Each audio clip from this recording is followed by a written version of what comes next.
Good morning, everybody. Welcome to SoapBox Slam, where we talk about all the issues in American society. And today we're going to talk about the American economy in crisis, pre-pandemic and post-pandemic, right? So we go to our grocery stores, we go to the gas stations. Yeah, gas prices are going down, but diesel prices are not going down. But this gas price going up and down and everything else is a bit of an issue. But mostly all the cost of goods and services today are so astronomical that it is bankrupting, and I do mean bankrupting, the middle class and certainly poorer people and people who have money. It might be a bit of a mosquito scratch to them. But to us, the cost of goods and services is choking out American people. And this is not just my opinion. You can look on so many different social media platforms and see how many people are in tears, angry, frustrated, furious. Every uncomfortable emotion that a person could go through as it relates to providing for your family and protecting your family and everything else, right? You go to the grocery store and the prices of food, steak, crackers, everything else are insanely high. Not just 3 or 4 cents higher. We're talking almost $1 to $2 higher. When it comes to meat, $10, $20 higher than what they used to be. These prices that we have to pay, you spend $70 and all you get is a gallon of milk, some eggs, some bread, and one meat product, right? I mean, this is unlike any other time, maybe in the 70s, maybe the Great Depression, where, inflation and cost of goods and services were so high that people struggled to function. And we're talking, our political leaders are talking about, the upcoming election and people can't agree on a Speaker of the House and want to send billions of dollars to two groups of people killing each other in the Ukraine and Russia, and another group of people who want to kill each other in the Middle East. I mean, and we want to fund all this. We want to give all of our hard-earned money, right? You and I, people who wake up, put our shoes on, put our uniform on, and go to work at all kinds of hours, whether it's first shift, second shift, or third shift. We are funding these people in Israel to bomb and eradicate Palestinians. We want to fund Ukraine so that Russia doesn't come in and take over all of the oil reserves and all of the resources in Ukraine. I mean, I'm not going to get into the geopolitical issues of both Israel and Ukraine. What I am going to say is every hard-earned dollar that we are paying in taxes, where we can barely feed ourselves, all of our excess money that we're paying in taxes is going to them. And that shit I don't agree with, especially during a time when we can't afford to feed ourselves, right? So you and I, we go to the grocery store and, for 2 steaks, we got to pay $45. For a name brand of milk, we got to pay $6. For crackers, saltine crackers, they used to be $1.18. We got to pay $3.58. For mayonnaise, a regular sized jar of mayonnaise that we used to pay $3 or $2.98 to $3.58, we got to pay $5.98 for it. $6. For cooking oil, we something that we used to pay $1.99, $1.98. No, now we're gonna pay $4.38 for this, right? Oh, you can blame it on the oil reserves, blame it on the cost of diesel, blame it on Ukraine war, you can blame it on supply chain, you can blame it on all this other stuff. But the bottom line, and this is the truth, people, the bottom line and this is the saddest part about it, is the bottom line resorts down to this. When we shut down our government and our economy due to the pandemic, when we shut that down and then reopened it, every corporation, business, goods, services, everything, it's nothing to do with supply chains, nothing to do with gas. What they did was they made it their mission to recoup their profits lost during the entire time of a shutdown. And what does that mean? So what that means is if our economy was not going for 2 years, and it was trickle economy moving for 2 years, right? And we'll talk about the trickle company, the companies that were open during the pandemic. But if the majority of everything shut down during the pandemic, and let's say in 2019 before the shutdown, any given company had a profit of $1.5 million. We're not going to talk billions here. We'll make it simple. $1.5 million, right? Before the pandemic. Then they were forced to shut down by the federal government, right? And they were shut down for 2 years. So let's call 2019, 2020, 2021. 2019, they made 1.5. Well, 2020, they didn't make anything because they were forced to shut down. 2021, they were forced to shut down.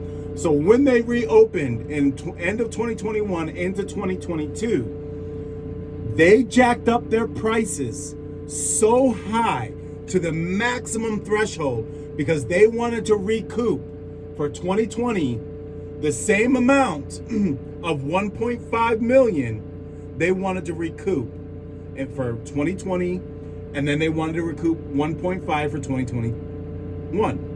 Now, it's not just that they wanted to recoup 1.5 million, right?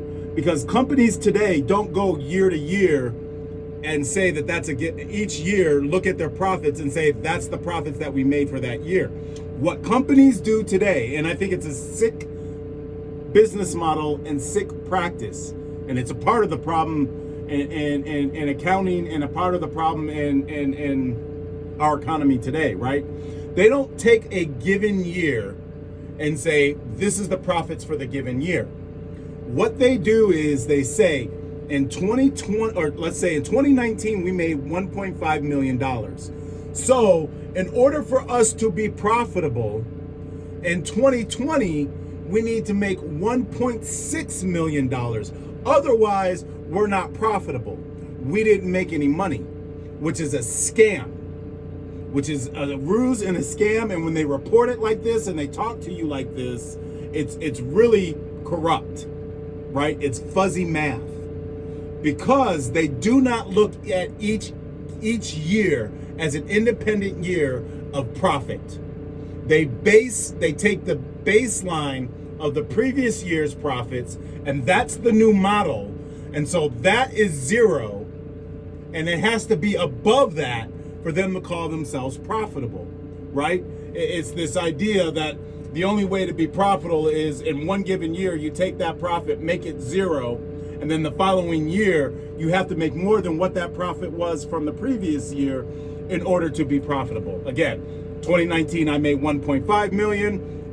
So in 2022, I'm only gonna say that I was profitable if I make 1.6 million, which again is crazy math. I get that it pushes money, it forces people to push money, it forces the greed, it forces the incentive to make money. But if they were to take each individual year as that given year and say, what did we make this year? Did we lose money this year, or did we bring in money this year? And whatever this year is the money we brought in, that's our given year of profit. Each year, if they looked at their books that way, well then it would be a totally different story.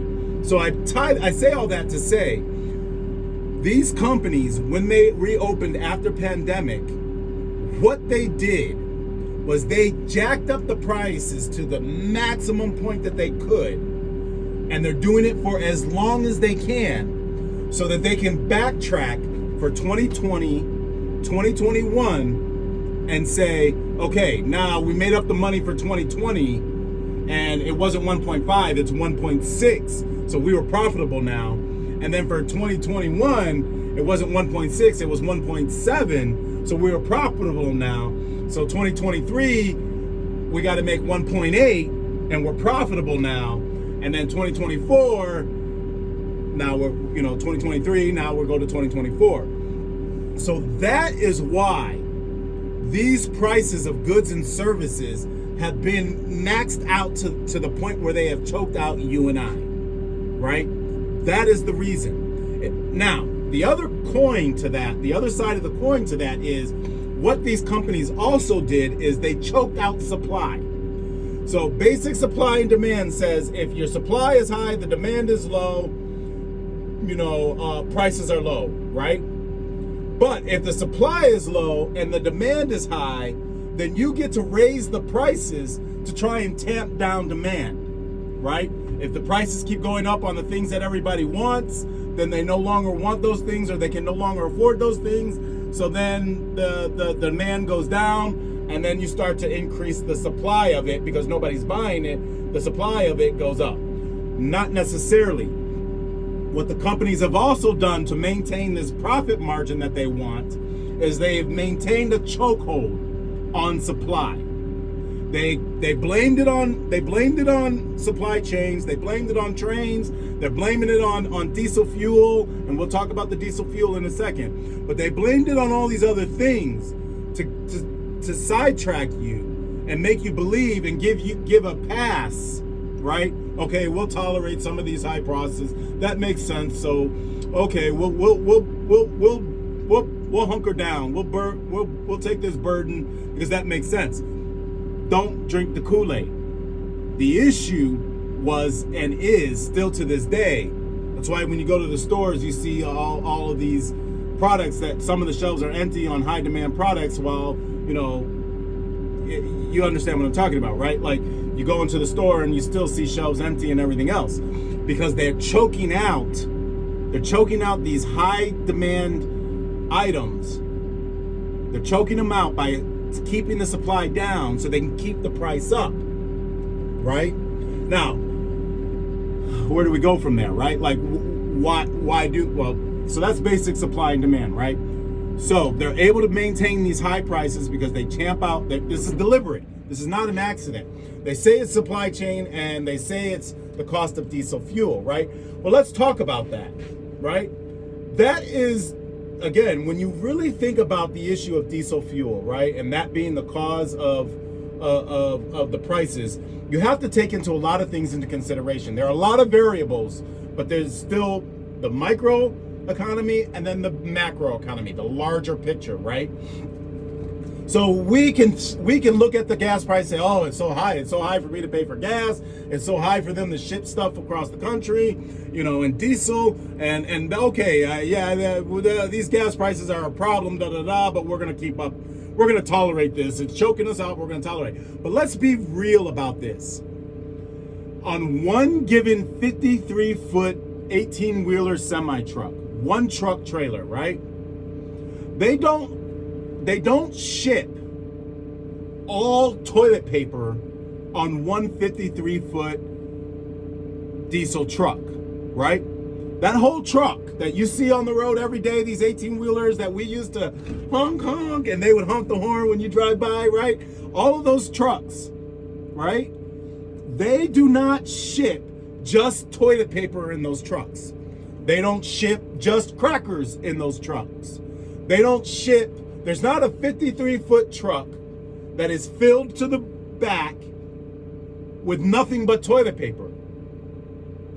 How they ship things is 1/4 of the truck is toilet paper, 1/4 of the truck is crackers, 1/4 of the truck is craft dry goods. So ketchup, mustard, mayonnaise, pickles, olives.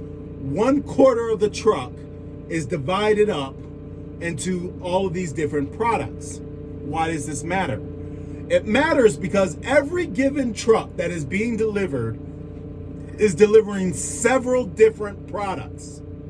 So if one truck has all of these different products on it and the price of fuel goes up, you do not have to raise the price of every product that's on that truck to recoup the cost that it took to ship it.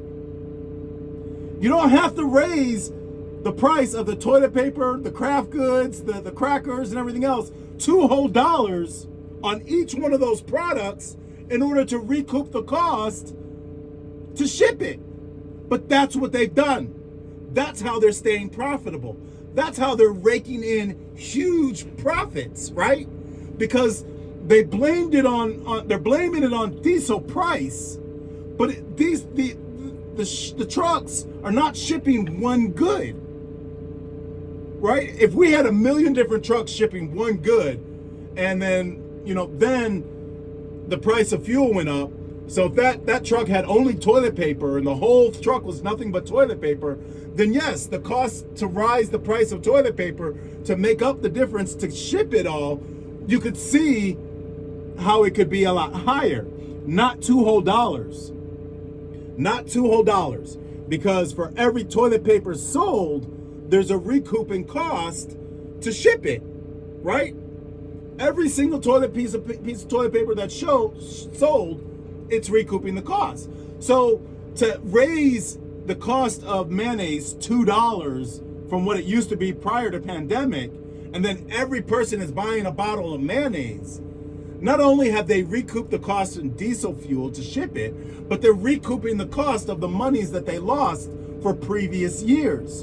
And not only are they recouping it, but they're being profitable in recouping it. And let's even talk about that. Because when we shut down all of these companies, the federal government passed out money to everybody. Not only that, there's already provisions within the IRS and when you do your taxes that if you are not profitable in a given year, you can write off your entire taxes. So what am I saying? I'm saying that for the years that these companies were shut down because of the pandemic and they did make a net loss, they were able to write it off in taxes and not have to pay taxes for those years, right? Or pay a significantly lower amount of taxes to make up the difference of what they lost, right? So they made money on the back end in taxes. Then they're recouping money by raising the prices so high to try and recoup the cost. And they're blaming it on things like diesel fuel and the cost of fuel and shipping and supply goods and all of these other things, so they can maintain this high threshold so that you and I for the last 3 to 4 years are paying insane prices for the cost of goods. We're suffering. And your elected representatives, my elected representatives, the president, the corporations, they all know it. They all know this and they all have co-signed for this. It's been co-signed. It's you and I who have to suffer for this. And then let's talk about we're paying our taxes. We're all working. We're paying our taxes and everything else. And then the government is handing out all this money to everyone, all the corporations and the airline industries and all this other stuff, right? Oh, I mean, you can look across the board, right? And they want to say we weren't profitable. It was a bad year. Don't believe the hype. Do not believe the hype. They're insanely profitable. I mean, not only are they insanely profitable, also during this entire time, they went into automation, right? And automation is killing us. It's killing the working class.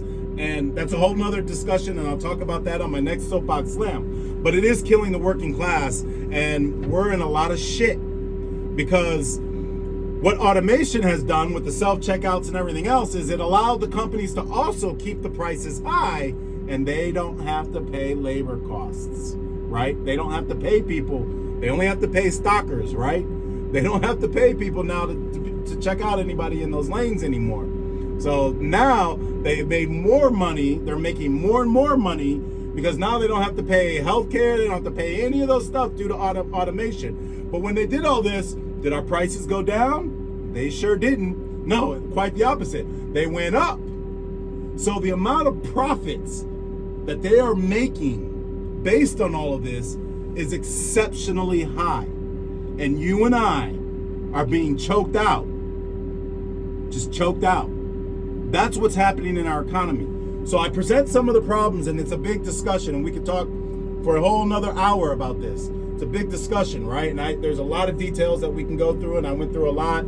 I try to be as concise as I can and as direct and clear as I can. But in my better production of my show, SoapBox Slam, where I have a green screen and everything else, I will actually go through and present receipts. I will show my receipts, right? I will show you the receipts.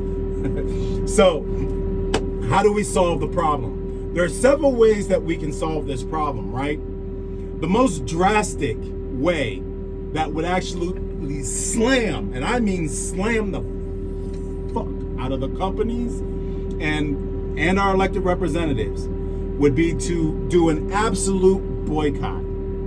And I say absolute where we are buying just the bare minimum. I mean, we can barely afford to do it now. I mean, we're doing it, but we're paying, right? But if we took an active action to stop buying all the shit that we really don't need, and we only pay for the absolute bare minimum, a bunch of things would happen. So if we boycott or we stop buying, and it's got to be a collective effort, right? Everybody has to be on the same page. We would have to put up on a Facebook page or one of the social medias some sort of declaration that I agree to this, and you know, we all hold on and we hold the line, right? If we did this, a couple things would happen. Number one, the supply would immediately go up. It would. Now, what also would happen is the supply would go up, but it'd get to a certain point that so much supply would go up, the companies would immediately be like, okay, we got to fire people. We got to get rid of people and everything else, right? Because they won't be able to afford anything anymore. They won't be able to afford to pay their people and everything else. So, I mean, it's a serious commitment to do this type of thing, right? But we would have to stop buying. That would be one way to fix the problem. Stop buying and stop buying for a long time and hold out and bring the government to our knees. And I mean them on their knees to us, saying, stop holding out. It worked when the African Americans did this during the civil rights, right? They had to, it brought the government and those southern states to their knees, begging black people to ride buses and do things, because they economically were bankrupt by that action, right? So that's the power of boycott, right? We could take an active measure to boycott these prices, Coca-Cola. I mean, what Coca-Cola did is they took their 12-ounce cans, they brought them to 8-ounce cans, and then they started charging the same prices that they used to charge for a 12 pack of 12-ounce cans. Now they charge for a 12-pack of 8-ounce cans is that old price, right? So now they're making so much profit because less product, 8 ounces versus 12 ounces, less product at a higher cost. More profit, right? So if we stop buying this shit, I mean, if we just stop buying it, it would bring them to their knees, and they would have to readjust a lot of shit to get us to start buying again. Supply would go up, demand is completely gone because we stopped the demand. The supply would go up, and then they would have surplus of stuff, and all this surplus of stuff would force them to reduce the prices. And then after they reduce the prices, they would try to raise it, but because we made an active effort to boycott it, then the negotiation would begin where we are now setting the prices and not them. Okay, that would be one option, right? But that would take an assertive effort to unify every person. We would have to love thy neighbor, like the Bible says. We would have to love thy neighbor in order to execute that. But if we love thy neighbor and executed that in God's name, we would bring the corporations to their knees, all of them, from Coca-Cola to the airline industries to everything. We would bring them to their knees. But we have to love thy neighbor in order to execute that plan. The next plan is the government, and I hate to keep saying the government, right? Because I really, my politics is not one where I want the government involved in everything, because I don't believe in that, right? To my core, I don't believe in that. But they're involved right now, and they're knee deep in this shit, and we have to get them out. And the way that we get them out is we vote every last one of them out. Now, how do we vote every last one of them out? Again, this would require that the mentality of you and I to say, I love myself and I love my neighbor enough to make a change in how I vote. I'm not going to say, I personally, my voting practices, I vote for the opposite. I never vote for the incumbent. Okay? Instead of trying to make a new law and bring in term limits or whatever else, I just don't vote for the incumbent. I always change my vote. That's me. I'm not telling you how to vote or what you should do to vote. What I am going to say, though, is if you are a hardline political party person, then you've got to find a different person in your party willing to do something for you. Because the people who are there right now, they are bought out by the lobbyists. They are bought out by the corporations. They're funded by these people. I mean, how else do you think that all of these congressional representatives are millionaires? They start out as an everyday Joe, and by the end of their term and by the time of re-election, they're in the millions. It's because they're being bought out. You have to find somebody else within your party willing to stand your ground and represent you, because the people there right now will not represent you. So another option. Option 1, boycott. Option 2, re-elect and elect new representatives that are not bought and sold, right? That's number 2. Okay. Number 3, you can ride it out. We can ride this out and put our faith in the corporations are going to do right by the human people. They're going to love us. We just got to keep paying them their wealth, and we'll do some trickle down economics. And because we boasted them up and make them so wealthy, they'll throw us the pennies to get us through. That's a third option, right? We can do that. So those are my suggestions on what we can do to fix the problem. I would suggest one more thing, a more reasonable option. We can go into an overproduction like we do when we go into war. We overproduce, everybody gets in, all hands deck. Everyone starts producing and overproducing. We start producing so much stuff that we flood the market. We flood it with everything. We create so much supply that the demand is no longer there because there's always the supply, and it reduces the cost. That's another option, right? So, that's my slam right now. I feel you. Everybody out there, I feel you. I go through the same problems. I wake up at 5 o'clock every morning. I put my boots on. I put my uniform on. I go to work. I bust my ass for 10 to 12 hours a day, and I work 6 days a week. Then I turn around and I go to the grocery store, and with whatever chump change I got in my pocket, I try to figure out how I can buy something to eat and still have some money left over. I don't have any kids that I have to worry about. Some of you guys have so many kids that you have to worry about. Some of you guys have a lot more stressors than what I have. But I do still feel your pain, and I'm with you. I'm totally with you. I feel it. I can't stand what's going on in our economy. I can't stand the hands-off attitude that our representatives have, and have allowed the floodgates to be open for insane gross profit and greed to run amok with the corporations because they lost money during the pandemic. That's our pre-pandemic and post-pandemic economic system, and that's why we're in crisis. And the Federal Reserves, remember, the banks are our enemies. The Federal Reserve, which is not a government institution, there are only 3 branches of government: legislative, executive, judicial. Legislative makes the laws, the judicial interprets the law, and the executive executes the laws.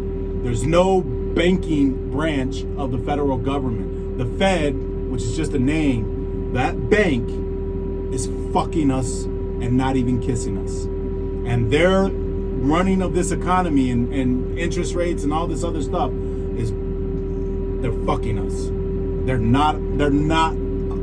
are not obligated or loyal to elected representatives. They're not. They're loyal to the banks. That's who they are. They're a bank. They're loyal to the banks. They make all their decisions based on enabling banks. Okay?